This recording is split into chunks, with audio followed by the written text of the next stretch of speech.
Tudo da Canção Nova em um só lugar. Canção Nova Play. O Senhor esteja convosco. Ele está no meio de nós. Proclamação do Evangelho de Jesus Cristo segundo Mateus. Glória a vós, Senhor. Naquele tempo, alguns fariseus aproximaram-se de Jesus e perguntaram para o tentar: é permitido ao homem despedir sua esposa por qualquer motivo? Jesus respondeu: nunca lestes que o Criador desde o início os fez homem e mulher? E disse: por isso o homem deixará pai e mãe e se unirá à sua mulher, e os dois serão uma só carne? De modo que eles já não são dois, mas uma só carne. Portanto, o que Deus uniu, o homem não separe.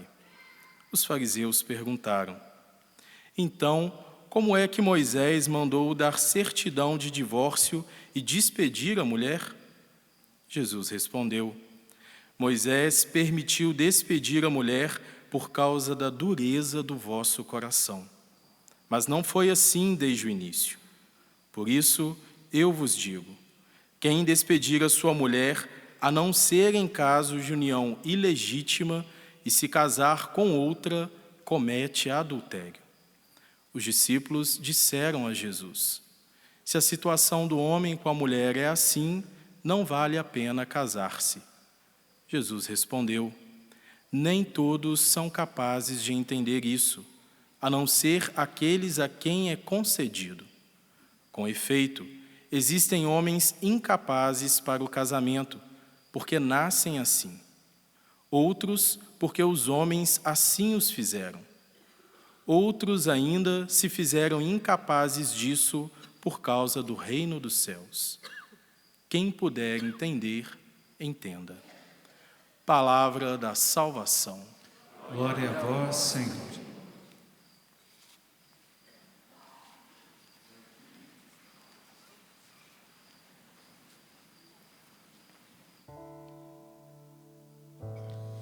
Acalmou-se a vossa ira, e enfim me consolastes. Acalmou-se a vossa ira, e enfim me consolastes. Vamos juntos? Acalmou-se a vossa ira, e enfim me consolastes. Acalmou-se a vossa ira, e enfim me consolastes. Nós precisamos, meus irmãos, minhas irmãs, entender esse amor grandioso desse Deus dessa maneira. Aquilo que nós acabamos de proclamar: acalmou-se a vossa ira e enfim me consolastes. Esse Deus de consolação, esse Deus de amor, esse Deus de misericórdia, mas esse Deus justo, que nos ensina e que nos mostra o caminho da verdade, porque aquilo que Ele mesmo disse no Evangelho precisa acontecer na nossa vida. Conhecereis a verdade e a verdade vos libertará. Foi isso que Jesus nos ensinou. E a liturgia da palavra, que dá início ao nosso acampamento de oração, no combate da oração, ela é muito providencial, porque ela nos coloca diante de um ambiente que nós temos vivido de desafio na nossa geração, na geração onde nós estamos, nesse tempo atual. Essa liturgia nos mostra o Evangelho de uma forma muito especial, vai nos dizer que os fariseus se aproximaram de Jesus para quê? Para tentá-lo, para colocá-lo à prova. E quando eu meditava nesse evangelho, até mesmo me preparando para este acampamento, eu me recordava, depois do batismo, Jesus cheio do Espírito Santo, vai dizer que o Espírito Santo levou Jesus para o deserto para ele ser tentado pelo diabo, pelo demônio. E como que Jesus venceu a tentação do demônio lá no deserto? Vocês estão recordando? Foram 40 dias que lá ele ficou, o demônio fez 3 investidas de tentação nele, E vocês estão recordando como que Jesus venceu a tentação? Foi com superpoder? Sim ou não? Não, foi com a palavra. Jesus venceu a tentação com a palavra. Está escrito. Já arrepiei lá. Adorarás o Senhor teu Deus e só a Ele servirás. Está escrito, não tentarás o Senhor teu Deus. Está escrito. Então, Jesus foi vencendo a tentação do demônio na força da palavra. Até mesmo para mostrar para nós que se nós mergulharmos profundamente na palavra, absorvermos esta palavra, absorvermos o ensinamento da Santa Mãe Igreja, nós teremos forças suficientes para rechaçar todas as tentações do demônio. O problema é que muitas vezes a gente não deixa essa palavra cair no nosso coração, a gente não absorve essa palavra, às vezes a gente não se interessa tanto por ela, não deixa ela produzir o efeito, como o profeta Isaías vai dizer, quando ela é enviada, ela tem um efeito específico para realizar na nossa vida, como a chuva que cai na terra. E veja, da mesma forma, Jesus aqui diante dos homens, porque agora não é o demônio especificamente de uma maneira concreta, personificado ali, materializado diante de Jesus, que o está tentando. Aqui são os homens, são os fariseus, homens que conheciam a palavra, mas estão sendo usados para colocar Jesus à prova por causa dos seus interesses. Percebam bem, muitas vezes a palavra de Deus é até usada na nossa geração por interesses pessoais.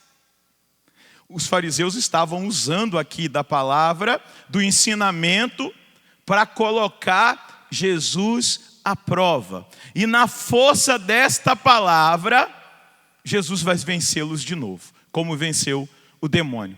Mas é muito importante, e eu me recordava, todo mundo sabe que eu sou apaixonado pela teologia de Bento XVI. Então, não que eu despreze, pelo amor de Deus, Francisco é maravilhoso, eu amo Francisco e leio as coisas, tudo aquilo que o Francisco fala e escreve, é maravilhoso o Papa Francisco. Mas eu fui formado na teologia de Ratzinger. Então, quando eu falo alguma coisa do Bento XVI, não é porque eu estou menosprezando o atual, pelo amor de Deus. É porque eu li todos os livros que eu tive acesso do Bento XVI, acompanhei o ministério bem de perto. E quando o Bento XVI foi, no ano de 2012, no Líbano, ele se reuniu com toda a classe política, cultural, o povo da ciência, numa reunião onde ele fez um discurso. E num dado momento do discurso, Bento XVI diz assim: devemos estar bem cientes de que o mal não é uma força anônima, que atua no mundo de forma impessoal ou determinista. O mal, o demônio, passa através da liberdade humana. Através do uso da nossa liberdade, ele procura um aliado. O homem é o aliado que o demônio procura. O mal precisa dele para se espalhar. Escuta isso. O mal precisa do homem para se espalhar. Meus queridos, não foi Satanás que colocou o dedo na bomba atômica em cima de Hiroshima e Nagasaki. Foi o homem que causou toda aquela destruição. Não foi Satanás que escreveu o Manifesto Comunista, que matou mais de 100 milhões de pessoas no mundo inteiro. Foi o homem.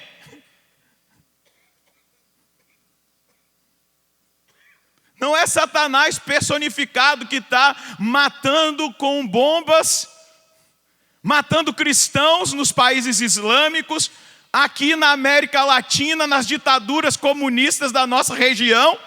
não é Satanás, ele está usando dos homens. Nós precisamos estar atentos. Bento 16 deixa bem claro, é através da liberdade humana que o demônio age.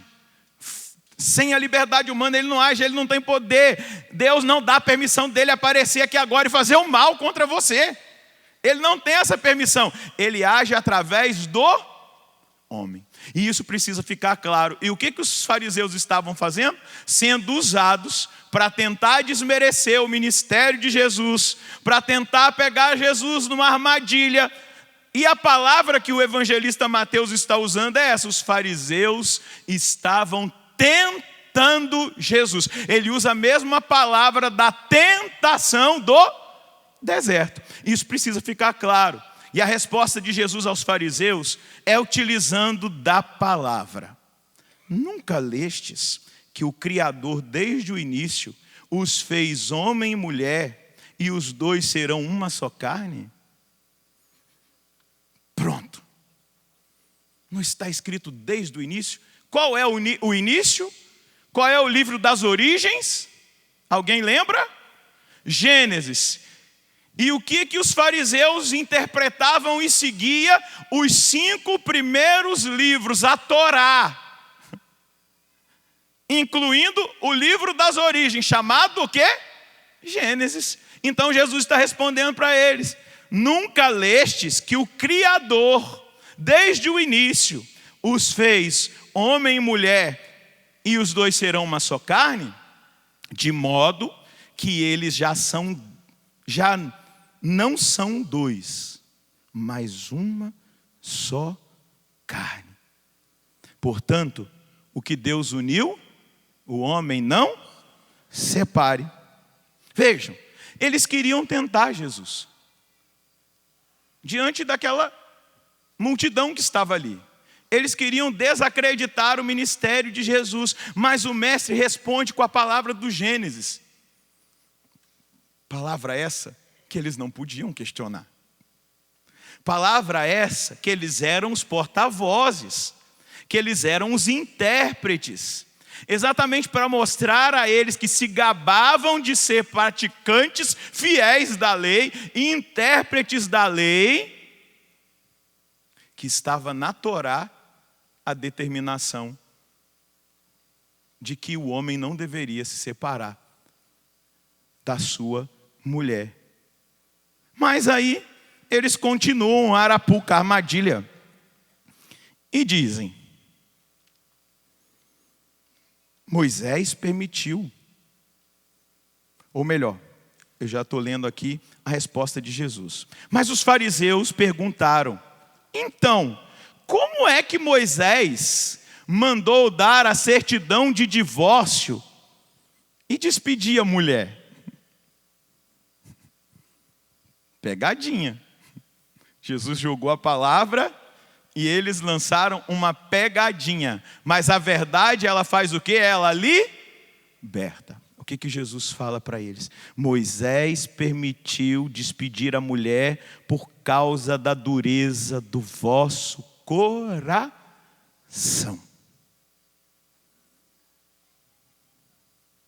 Mas não foi assim desde o início. Volto a perguntar para você: qual é o livro do início, das origens? O Gênesis. Mas Jesus lembra-os: não foi assim desde o início.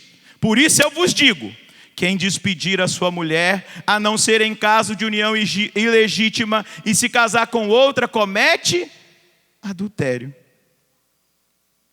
Jesus traz a verdade, mas ali, como novo Moisés, como aquele que tem autoridade divina de legislar, ele diz claramente: mas não foi assim desde o início, e por isso eu agora vos digo: eu sou o novo Moisés, eu sou o Deus encarnado, eu sou o Filho de Deus, eu sou o Messias, e eu estou estabelecendo a lei, confirmando a lei.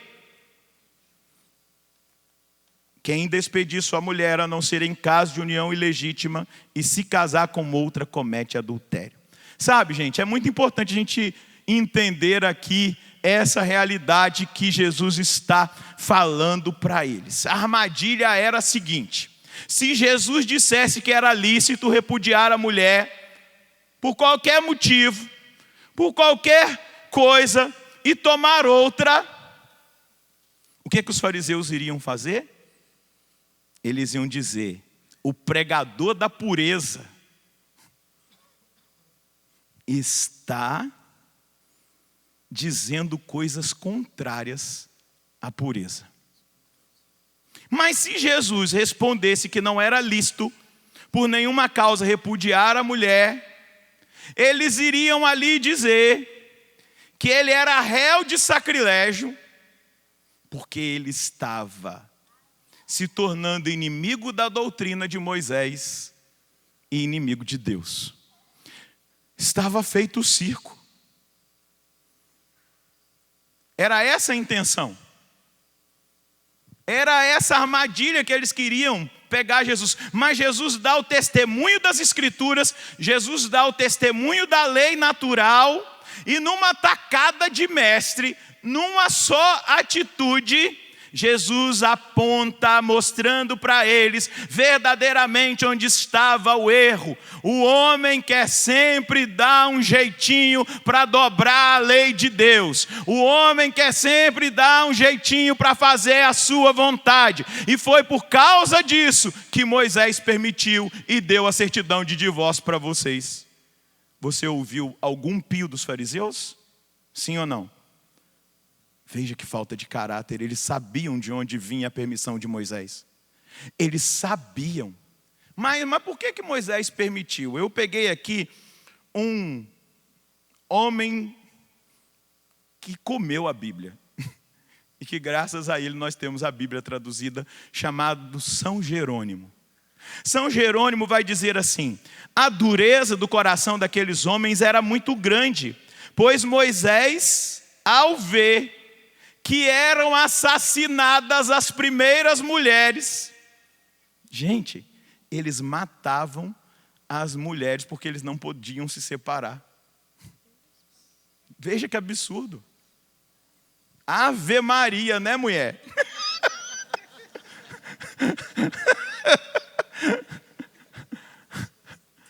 Virgem Maria protege nós. Mas era a atitude, gente. A gente está rindo, mas era isso. E aqui vai dizer: eram assassinadas as primeiras esposas por se desejar ter outras que eram mais ricas, mais jovens ou mais belas. Ou que os maridos se entregavam à má vida. Preferiu ser indulgente com o divórcio a deixar que continuassem os ódios, os homicídios. Considerai ao mesmo tempo que não disse o Senhor, pela dureza dos vossos corações, eu permiti que vocês se divorciassem. Jesus não disse isso. Jesus disse que Moisés deu a carta de divórcio porque eles endureceram o coração. Não foi Deus que deu uma carta de divórcio. A lei de Deus continuou a mesma. São Jerônimo está dizendo aqui: considerai ao mesmo tempo que não disse o Senhor, pela dureza dos vossos corações, Deus vos permitiu, mas Moisés vos permitiu. Por isso, segundo o apóstolo, era julgamento de um homem e não uma ordem de Deus. É isso que Jesus está trazendo à memória desses, desculpa eu falar uma palavra feia, desses sem vergonhas, desses fariseus, desses hipócritas, que sabiam de tudo o que havia acontecido, porque eles receberam a tradição, sabiam por que Moisés havia dado a carta de divórcio, por causa desses homicídios. E eles jogam para Jesus. Mas Jesus ali, como mestre, os coloca no lugar deles. O homem Moisés permitiu que fizessem uma coisa má para que não continuassem fazendo coisas piores. E com isso não mostrou a eles a justiça de Deus. Parecia que não estavam cometendo pecado agindo daquela forma. E muitas vezes no tempo atual é assim que acontece. A gente vai dando jeitinho e vai mentindo para nós mesmos. E a pior mentira é mentir para si mesmo. A gente vai mentindo para nós mesmos que nós não estamos fazendo errado, que nós não estamos pecando, porque a gente vai dando jeitinhos, encontrando desculpas.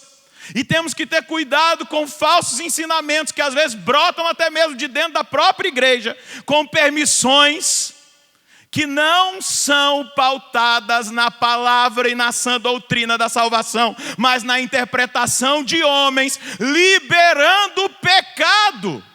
Quantas vezes sentado no confessionário alguém vem e fala para a gente assim, mas o fulano de tal disse para a gente que pode fazer isso, que não é pecado.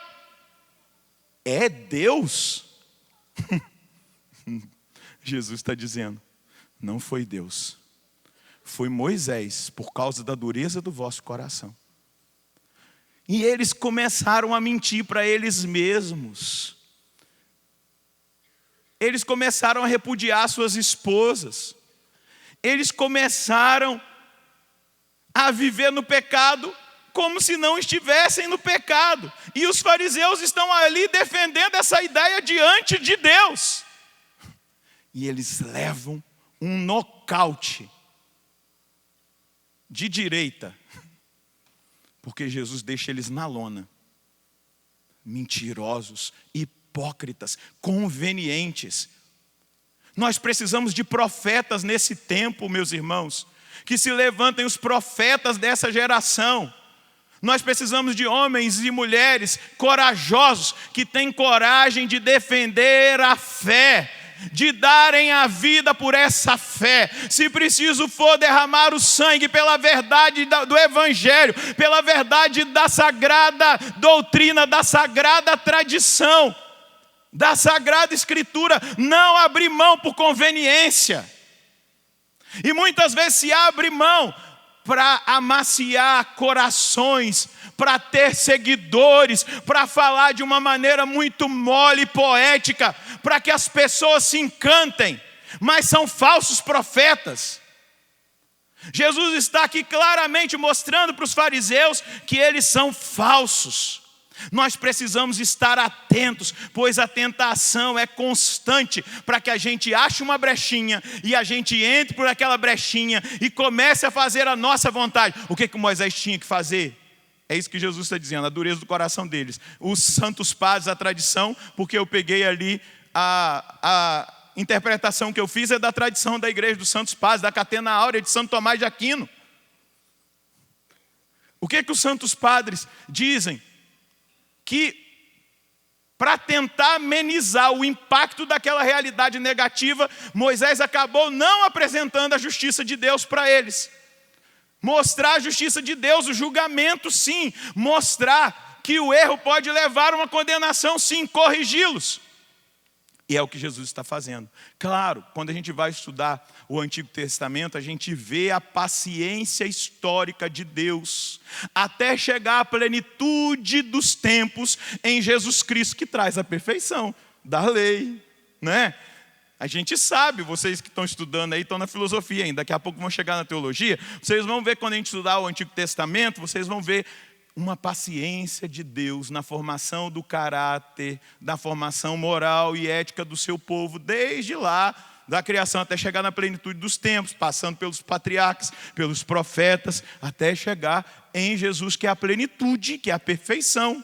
E aí a nova Torá está lá no Evangelho de Mateus, no capítulo 5, vai ler, no capítulo 6, no capítulo 7, sentado na montanha, ele dá o aperfeiçoamento da lei. Olha como que é mais perfeito. Está escrito, não cometerás adultério. Mas eu vos digo, se alguém olhar por uma mulher e desejá-la, já cometeu adultério. Olha a perfeição da lei. Ele aperfeiçoa. Mas Deus foi respeitando a época, o tempo, até chegar à plenitude do tempo. Nós precisamos entender isso. Mas só que, entendendo, nós estamos nessa plenitude do tempo e nós precisamos entender que não é a nossa vontade que tem que ser feita, mas é a vontade de Deus. E quando nós queremos fazer a nossa vontade, a gente sempre acha uma brechinha A gente sempre dá um jeitinho brasileiro na história para fazer a nossa vontade. E aí nós abrimos brechas para nós vivermos a derrota do pecado. Nós nos fechamos à ação da graça de Deus que quer trabalhar em nós. E nós impedimos então o avanço das conquistas que Deus tem para a nossa vida. E que Deus tem por fazer através de nós. Nós estamos num acampamento no combate da oração. E quando eu estou dizendo isso aqui para vocês, eu estou fazendo uma leitura dentro daquilo que é a proposta do acampamento para dizer para você, se nós vamos entrar no combate, nós precisamos fechar as brechas. Se nós vamos entrar no combate da oração e se nós queremos sucesso no nosso combate, se nós queremos ser vencedores, não vai haver vitória se nós permanecermos buscando a nossa vontade e deixando a vontade de Deus de lado. E a gente dá brecha. E deixa eu dizer uma coisa, nós não lutamos contra homens de carne e sangue. Apesar de que foi um homem que apertou o botão para descer a bomba atômica. Foi uma lei que foi dada, uma ordem que foi dada por um presidente. Como Bento XVI disse, como nós escutamos, o inimigo se utiliza do homem. Então tome bastante cuidado, porque no combate que nós estamos travando, o nosso inimigo não é o nosso irmão, o nosso inimigo não é o nosso vizinho, o nosso inimigo não é o presidente que comete erros ou qualquer outra pessoa. O nosso inimigo não são as pessoas que aderem ao pensamento comunista, aqueles homens bombas que estão explodindo pessoas, que entram em igreja e dizimam. Não são os nossos inimigos. O nosso inimigo é Satanás. Os nossos inimigos são os demônios. E nós estamos num combate, e entender esse combate é entender que nós estamos num combate espiritual. E para um combate espiritual nós precisamos fechar as brechas, nós precisamos dar crédito para a palavra, acreditar na palavra, assumir a palavra e a vontade de Deus para a nossa vida. Diga comigo, eu quero, Senhor, a sua vontade, mesmo que ela custe o meu sangue. Carta aos Hebreus, vós não resististes ainda até o sangue na vossa luta contra o pecado. Hebreus 12, versículo 4. Resistir até o sangue. Santa Teresa d'Ávila vai dizer, determinada determinação. Os místicos vão dizer, vontade forte. Nós precisamos pedir para Deus vontade forte para lutar contra o pecado. Porque a gente está sendo muito condescendente, a gente está dando muito espaço, a gente está querendo a nossa vontade, e tudo aquilo que diz a nossa vontade, você prefere seguir aquelas ideias que comungam com a sua vontade do que lutar contra a sua vontade para fazer a vontade de Deus.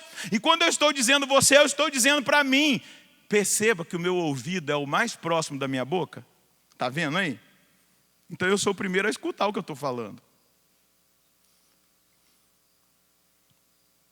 Nós precisamos fechar as brechas. Nós não podemos dar espaço para o pecado na nossa vida, porque o pecado pode dar oportunidade como brecha para o inimigo nos atingir. Se você for estudar no campo do exorcismo, no campo da batalha espiritual específica, se você estudar os livros do Padre Gabriele Amorth, por exemplo, que foi exorcista há muitos anos no Vaticano, morreu com 91 anos, acho que foi o ano passado. Você vai ver que o Padre Gabriele Amorth vai dizer que os malefícios atingem a vida das pessoas que não têm comunhão com Deus em oração, que não vivem os sacramentos, que não se confessam, que não comungam, que não buscam o sacramento. A essas pessoas os malefícios podem atingir, mas aquelas que têm comunhão com Deus, que vivem os sacramentos, que buscam viver essa vida. E aqui, deixa eu dizer uma coisa, eu não estou dizendo que por aquela pessoa não ter, tudo na vida dela vai ser malefício, entenda. Só estou dando um exemplo. Dentro do combate espiritual, o Padre Gabriele Amorth vai dizer, os malefícios atingem a vida daqueles que, por algum motivo, estavam com brechas na sua vida. E aí o malefício atingiu. Nós temos que entender que o combate que nós estamos falando aqui nesse final de semana é um combate espiritual. E precisamos entender de uma maneira muito específica. Os casados, assumam para valer o seu matrimônio. Os casais, assumam para valer e com responsabilidade a vocação que conscientemente vocês foram até a igreja buscar. Com todos os desafios.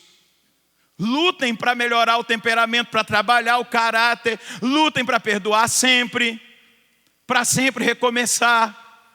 Busquem ajuda para que vocês consigam honrar o chamamento irrevogável que Deus fez a vocês. Da mesma maneira, nós sacerdotes que fomos chamados, nós nos fizemos eunucos, como Jesus vai dizer, que Deus deu entendimento a vocês.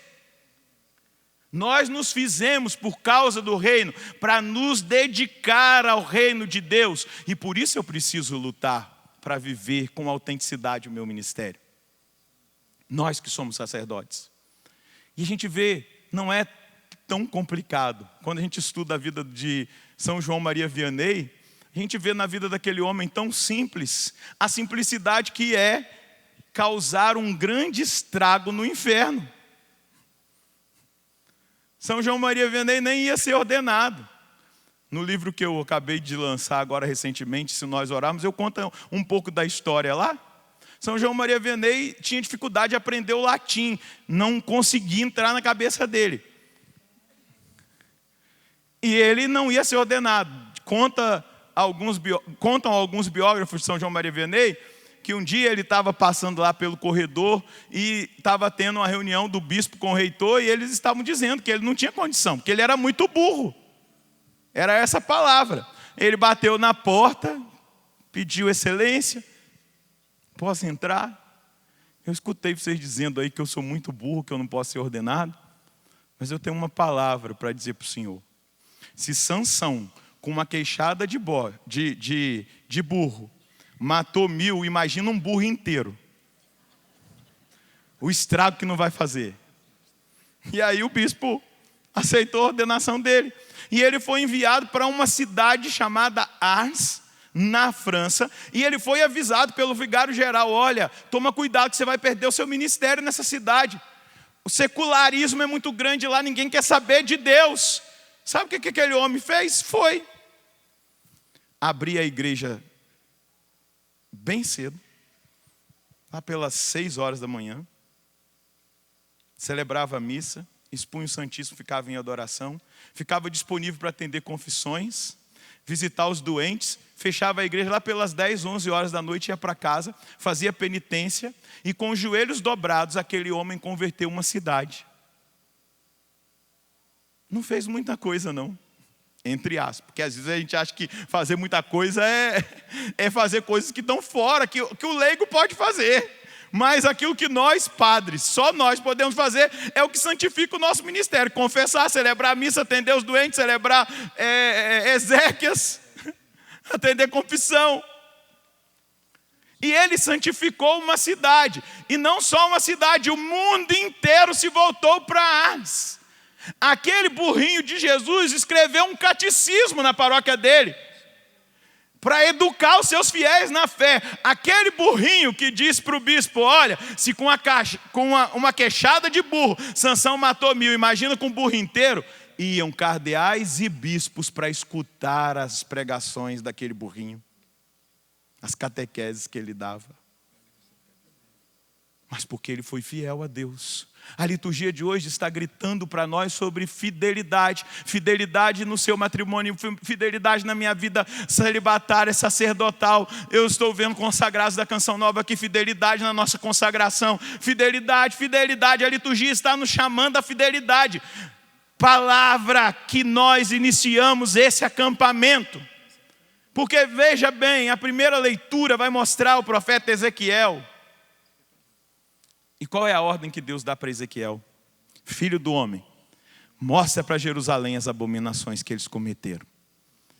E ele usa uma linguagem metafórica, porque a gente tem que entender, o profeta Ezequiel era filho de sacerdote, ele estava acostumado com culto no templo. Toda a vida dele era sacerdotal. E todas as visões de Ezequiel é em nível sacerdotal. Então você vai ler lá, você tem que entender isso. Então ele vai ver o templo, ele vai ver todas as realidades. Essa visão que ele tem hoje da Jerusalém, né? Do povo eleito, como essa criança abandonada. Aí ele vai ali, a roupa, a maneira que veste, tudo está vinculado ao culto do templo. E ele vai, em nome de Deus, e começa a mostrar as infidelidades que aquele povo cometeu para estar no exílio, para estar sendo corrigido por Deus. E ele vai apontando ali aquilo que eles precisam, que eles fizeram, a idolatria, aquilo que eles se afastaram na prostituição sagrada, as alianças políticas que fizeram com as nações pagãs, com a Babilônia, com a Síria, as alianças políticas que eles não deveriam ter feito com os filisteus. E ele vai apontando todos os erros que aquele povo cometeu, para trazê-los à consciência, de que eles começaram a grande degradação da vida deles como nação, quando eles tiraram a confiança de Deus e depositaram a confiança em si mesmos. Está escrito aqui no texto. Eles tiraram, versículo 15, mas pusestes a tua confiança na beleza e te prostituíste graças à tua fama. Ao ponto daquele povo pegar o dinheiro sagrado que eles tinham, que Deus tinha abençoado a vida deles, e eles darem para essas nações pagãs, idólatras. E se você for ler aqui o capítulo 16, o capítulo 17, o capítulo 18, o profeta Ezequiel vai trazer de uma forma figurada todos os erros cometidos por Israel, para mostrar para eles: olha, apesar de vocês terem depositado a confiança em vocês mesmos, aí começou o pecado de vocês. Vocês precisam olhar para a vida de vocês, voltar de todo o coração para o Senhor, saber que Ele fez uma aliança esponsal. Ele ama Israel, ama Jerusalém como uma esposa. Ele quer o bem, Ele quer a fidelidade, e Ele permanece fiel. Diga comigo: Deus sempre vai permanecer fiel. Diga para quem está do seu lado: Deus sempre vai permanecer fiel. Nós precisamos, diga para essa pessoa, nós precisamos corrigir as nossas infidelidades, fechar as brechas, criar juízo e abrir o coração para que a graça de Deus atue na nossa vida.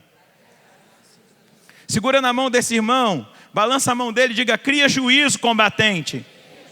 Você vai entrar num combate espiritual e você precisa criar juízo, confiar em Deus e não em você mesmo, na graça de Deus e não na sua força, porque Ele quer fazer uma obra na sua vida, mas Ele só fará essa obra se você tiver a coragem de dizer as infidelidades que você tem cometido: basta, eu quero a vontade de Deus. Balança a mão desse irmão e diga: eu estou segurando na mão de um vencedor, se assim você fizer. Balança a mão dele. Não é vitória sem sacrifício, sem suor, sem sofrimento, sem cruz, muitas vezes sem derramamento de sangue. Não, isso aí é esses mentirosos que estão falando por aí. É vitória suada, balança a mão dele, suada, é renúncia, é cruz, é provação, mas é provação, é renúncia, é cruz, na certeza de que Deus está com aqueles que escolheram permanecer fiéis até o fim. Aleluia, é só isso. Entender que Ele nos auxilia, que Ele não volta atrás, que Ele fez uma aliança eterna. Mas como nós estamos?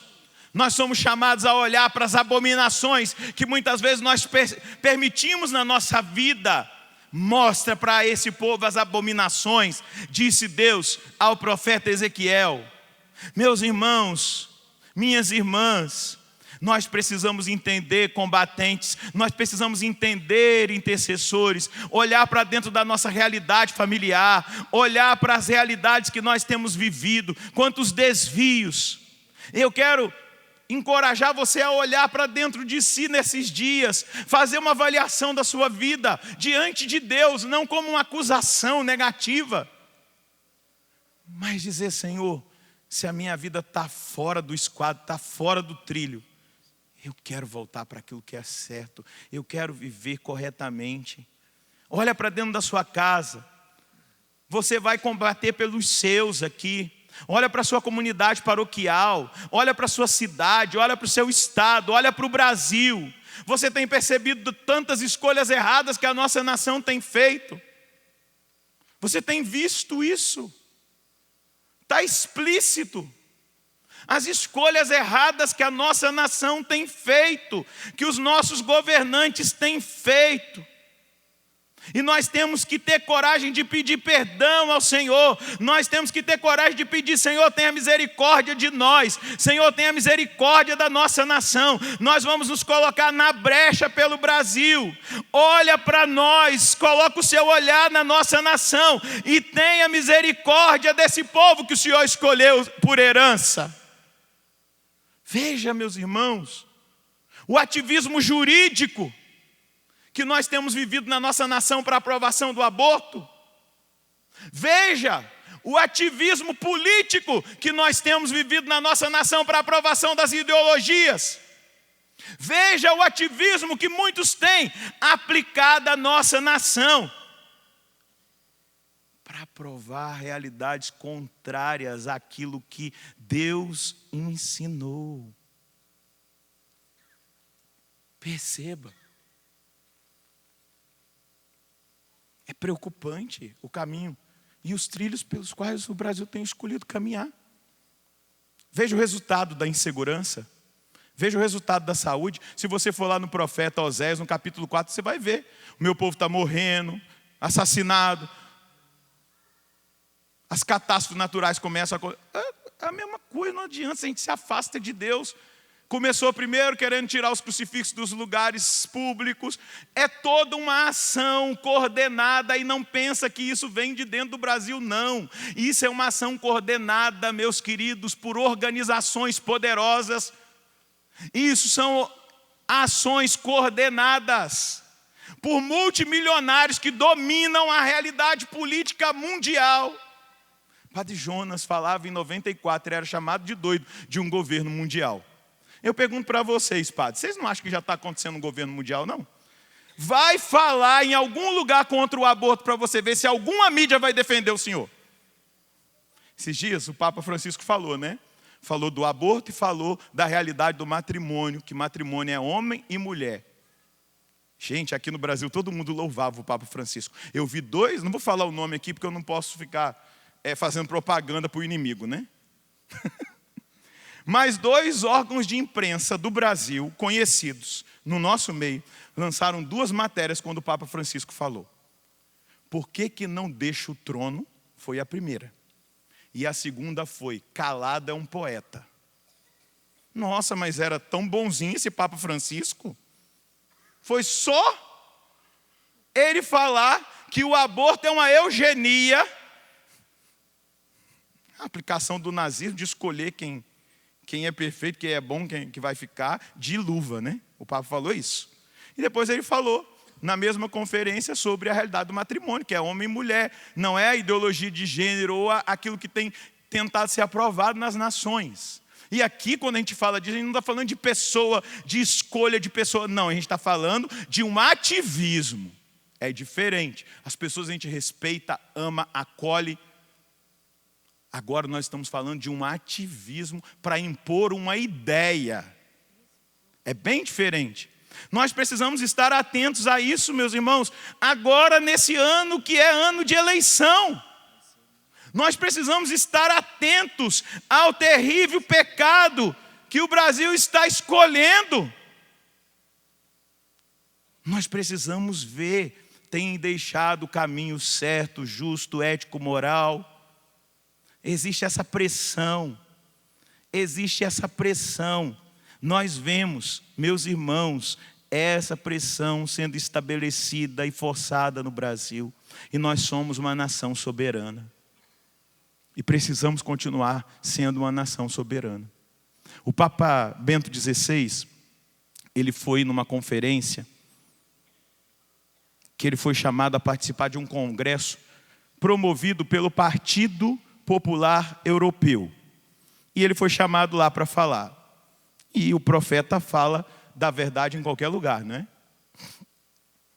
E ele disse lá, é preciso não esquecer que quando as igrejas ou as comunidades eclesiais intervêm no debate público, manifestando dúvidas ou recordando certos princípios, com isso constitui uma forma de intolerância ou uma interferência, porque tais intervenções são unicamente destinadas a iluminar a consciência, permitindo que elas se movam livre e responsavelmente, segundo as exigências autênticas de justiça. Mesmo quando isso pudesse entrar no conflito com situações de poder e com interesses pessoais. No que se refere à Igreja Católica, vai dizer o Papa Emérito, o interesse principal de suas intervenções no campo público é a tutela e a promoção da dignidade da pessoa e, por conseguinte, ela chama conscientemente a particular atenção aos princípios que não são negociáveis. E vai dizer Bento XVI, entre eles, hoje emergem os seguintes: tutela da vida em todas as suas fases, desde o primeiro momento da concepção até a sua morte natural. Segundo, reconhecimento e promoção da estrutura natural da família. Comunhão entre um homem e uma mulher baseado no matrimônio e a sua defesa das tentativas de tornar juridicamente equivalente as formas de uniões que na realidade a danificam e contribuem para a sua desestabilização, obscurecendo o caráter particular, o seu papel social insubstituível. Terceiro, tutela do direito dos pais de educar os próprios filhos. Estes princípios não são verdades de fé, mesmo se recebem ulterior luz e confirmação da fé. O Papa está dizendo num congresso convocado por um partido popular na Europa. Ele está dizendo com todas as letras que a defesa que a igreja está fazendo não é uma defesa religiosa, é uma defesa do direito natural, que a igreja usa da fé para iluminar. Eles estão inscritos na natureza humana e, portanto, são comuns a toda a humanidade. A ação da igreja de os promover não assume, por conseguinte, um caráter confissional, mas dirige-se a todas as pessoas, prescindindo da sua filiação religiosa. Ao contrário, esta ação é tanto mais necessária quanto mais estes princípios forem negados ou mal compreendidos, porque isso constitui uma ofensa contra a verdade da pessoa humana, uma grave ferida infligida à própria justiça. E agora, Padre, qual é o meu papel diante disso? Em primeiro lugar, querido, nós precisamos entender que nós temos um papel a exercer como homens e mulheres de fé, que são convocados por Deus nesse final de semana a entrarem num combate de oração. Nós somos convidados por Deus a entender que o nosso combate não é contra homem, de carne e sangue, mas é contra o inimigo que quer usar de pessoas para implantar o seu reino diabólico aqui nessa terra. Nós precisamos entender que a igreja é o grande inimigo hoje dessas realidades de ativismo. Sabe por quê? Porque o diabo sabe que já foi decretado pelo próprio fundador da igreja. As portas do inferno não poderão vencê-la. Por isso a igreja é perseguida, é criticada. Por isso a igreja muitas vezes é exposta, porque Satanás sabe que as portas do inferno não poderão derrotá-la. E se você permanece nessa igreja, se você permanece fiel e combatente, você faz parte do número dos vencedores. Você faz parte, você foi escolhido. Você foi escolhida para fazer parte do número dos vencedores. Você faz parte desse povo escolhido que não se deixa guiar pela mentalidade mundana corrompida pelo diabo. Mas você faz parte de um povo que está sendo purificado, um povo que está sendo trabalhado, um povo que está sendo modelado, que foi selecionado, que tem força e poder para vencer, para conquistar territórios, para trazer o reino de Deus e a sua cultura, a vida e a salvação para essa terra. Dá uma cutucada para quem está do seu lado. Deus escolheu você, querido. Acorda para a vida, desperta, dá uma sacudida nele, diga: desperta, porque Deus escolheu você. Agora, pedala, corre atrás de viver uma vida justa, uma vida na ética, na moral. Corre atrás para seguir Jesus Cristo, para viver a palavra, para colocar a palavra de Deus em prática. Abra a ação da graça ao seu coração, deixa o Espírito Santo trabalhar na sua vida. Você foi escolhido, existe um poder disponível para nós transformarmos a nação brasileira.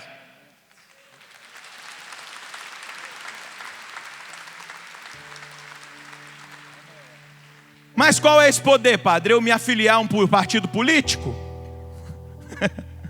Quem tem vocação, né? A gente vai orientar para o bem, né? Mas não, nós já somos filiados, nós somos filhos de Deus. Essa é a nossa filiação. Nós somos filhos de Deus e temos participação no poder divino. O poder que você exerce não está no dinheiro, não está em fundo partidário. O poder que você exerce está na cruz de Cristo. Ela é o poder de Deus. Inclusive a cruz que você vive, não joga ela fora, não.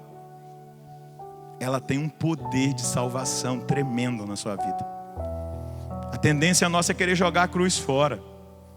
Quantas vezes eu preciso confessar aqui publicamente, pensei em jogar minha cruz fora. Mas eu fui entendendo com o passar do tempo que essa cruz é a minha medida, é para a minha salvação. É a obra. Orígenes vai dizer que Deus nos corrige com provações, com perseguições, com dificuldades que nós enfrentamos. Ele nos purifica, Ele se utiliza porque a prata e o ouro, os metais preciosos, e eu quero olhar nos seus olhos e dizer: você é precioso para Deus, você é preciosa para Deus, você é uma joia rara, e as joias raras são purificadas pelo fogo. Então não corra do fogo, não, entra no fogo para se queimar. Assuma a sua cruz, segue o Senhor, e você vai experimentar o poder de Deus crescendo na sua vida. E esse poder crescente no meio do povo de Deus é um poder de salvação para a nação brasileira. Eu acredito na transformação do Brasil. Se você acredita, é porque você está aqui e está aplaudindo agora. Eu acredito que o nosso país pode ser transformado. Senão eu não estaria aqui, eu não sou um besta para fazer papel de palhaço na frente de vocês. Se eu não acreditasse, eu não estaria aqui pregando. Se eu não acreditasse, eu não escreveria um livro convocando um povo para intercessão. Se eu não acreditasse, não existia profecia de avivamento, que é só para rezar pelo Brasil. É porque eu acredito. E porque eu acredito, há uns anos atrás, eu não fico contando data, eu propus esse acampamento porque eu acredito que se nós orarmos, Deus vai agir na nossa nação. Se nós buscarmos a justiça. Olha o que Jesus vai dizer, Mateus 6:33. Buscar em primeiro lugar o reino de Deus e a sua justiça, e tudo mais vos será dado em acréscimo. Fica em pé. Deixa eu dizer para você uma coisa importante para você entender. O seu poder não está num exército visível, mas está num exército invisível, muito mais poderoso e ativo do que os exércitos mais treinados sobre a face da terra. o poder que Deus tem para o seu povo está como auxílio na milícia celeste que tem por chefe e guarda São Miguel Arcanjo. Esse exército, se nós começarmos a clamar, se nós começarmos a orar, se nós acreditarmos, eu posso afirmar para você sem medo, sem sombra de dúvida, nenhum poder desse mundo suportará a resposta do céu que virá sobre a nossa nação e as nações da terra pela nossa oração. Eu preciso olhar para você que está aqui e dizer para você que está em casa: chegou a nossa hora. Eu já posso escutar o barulho da vitória, eu já posso escutar o barulho dos vencedores. Mas se nós orarmos, se um povo se reunir para orar, deixa eu ver se eu tenho tempo, ainda tenho uns minutos.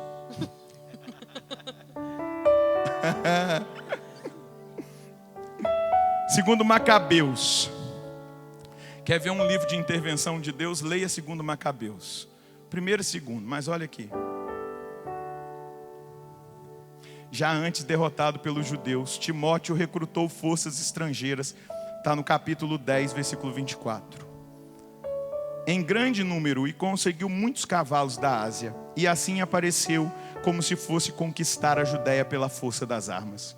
Enquanto ele se aproximava, os homens do Macabeu cobriram de terra a cabeça e vestiram com pano grosseiro, atitude de arrependimento, de penitência, em sinal de súplica a Deus, prostrados no degrau que fica de frente do altar, pediram que Deus fosse favorável a eles e se tornasse inimigo dos seus inimigos e adversário dos seus adversários, como declara a lei. Terminada a oração, o que eles estavam fazendo? Orando. Pegaram as armas e afastaram-se bastante da cidade. Aproximando-se, porém, dos inimigos, mantiveram esta distância. Apenas começava a difundir-se a luz do dia, uns e outros se lançaram na luta. Uns tendo como garantia do sucesso a vitória, além da sua bravura, o recurso ao Senhor. Os outros, porém, tomando seu próprio furor como guia do combate. No auge da batalha, apareceram aos adversários 5 guerreiros magníficos, vindos do céu, montados em cavalos, com rédeas de ouro, e pondo-se à frente dos judeus. 2 deles puseram-se de cada lado do Macabeu, o líder, Judas, defendendo com as suas armas e conservando-o invulnerável. Ao mesmo tempo, lançavam dardos e raios contra os adversários, aos quais, desnorteados pela cegueira, se dispersaram e caíram na confusão. O céu responde à oração. Amém? Você acredita? Então levanta um pouquinho os seus braços. Gente, um segundinho, 1 minuto na presença de Deus, Deus faz, meu Deus. O ato criador, ele diz: faça-se. A luz se fez. Então fala para Deus agora que você quer entrar nesse combate. Ergue os seus braços agora e fala para Deus: Senhor, me dê essa graça, essa percepção espiritual. Abra a minha visão, abra o meu coração para a sua graça, me liberta dos meus pecados. Fala para Ele agora, tudo aquilo que está desorientado na minha vida, desordenado, eu peço ao Senhor, me ajuda a colocar em ordem pela força do seu Espírito. Fala para Deus agora: me ajuda, Senhor, a colocar em ordem pela força do seu Espírito, pelo poder do seu Espírito, pela graça do seu Espírito. Me dá o dom da oração, Senhor. Me dá o dom da intercessão, me dá o dom do clamor. Eu quero a partir desse acampamento. Se eu vou ficar só para essa missa, não tem problema. Mas hoje eu já estou pedindo tudo aquilo que o Senhor tem para mim. Fala para Ele: me dê, Senhor, essa graça. Me dê essa determinação que o Senhor deu daquele grupo de resistência dos Macabeus, liderados por Judas Macabeu. Me dê essa resistência, essa autoridade espiritual, essa disposição de pagar o preço da oração, do clamor. Dá-me, Senhor, essa graça. Dá-me, Senhor, essa graça Eu não quero, para que eu Senhor, faça a deixar sua nenhuma vontade. brecha Diga para Ele o que eu aberta. quero é a sua vontade. Eu Ergue quero, os braços Senhor, e diga é o que a eu tua quero é a sua vontade, vontade, Senhor, Senhor. somente a tua Eu estou vontade, aqui o porque teu eu quero querer. ser usado pelo Senhor na intercessão. essa graça, Eu quero Senhor, ser usado pela nesta minha noite, família, nesta santa pela minha missa, cidade, para pela que eu minha seja paróquia, este pela minha instrumento diocese, eficaz pelo meu nas tuas estado, mãos, pela Senhor. nação Somente brasileira. a tua vontade. Senhor, Eis-me o Senhor aqui, foi capaz de Senhor. transformar Realiza, Jesus, nações através de um milagre nesta noite na minha vida. que se levantou e contagiou os vontade, outros. Senhor. Nós somos tantos Realiza aqui, tantos em Na casa. minha vida e em todos Nos aqueles, Senhor. levantar na que o Senhor intercessão quer para que nós realizar nessa sejamos usados por Ti e vejamos todas as realidades transformadas pelo poder da oração. Segura na mão de quem está do seu lado. Dá um sorriso para ele. Diga, Deus ouviu o seu clamor. Deus ouviu o seu Dá um clamor. sorriso para ele. Diga, é nós. Nós veremos Nós veremos a grande ação de Deus a grande ação de como Deus. resposta do nosso clamor. Balança a mão dessa mão e diga aleluia. Aleluia. Pode aplaudir a resposta de Deus, a ação do nosso clamor. Aplauda a decisão do seu irmão que está do seu lado. Aplauda a decisão de tantos irmãos e irmãs que estão do outro lado da câmera, de um aparelho de rádio, de um celular, de um computador. Obrigado, Senhor, porque o Senhor está reunindo os seus combatentes. Louvado seja nosso Senhor Jesus Cristo. Para sempre seja louvado. Tudo da Canção Nova em um só lugar. Canção Nova Play.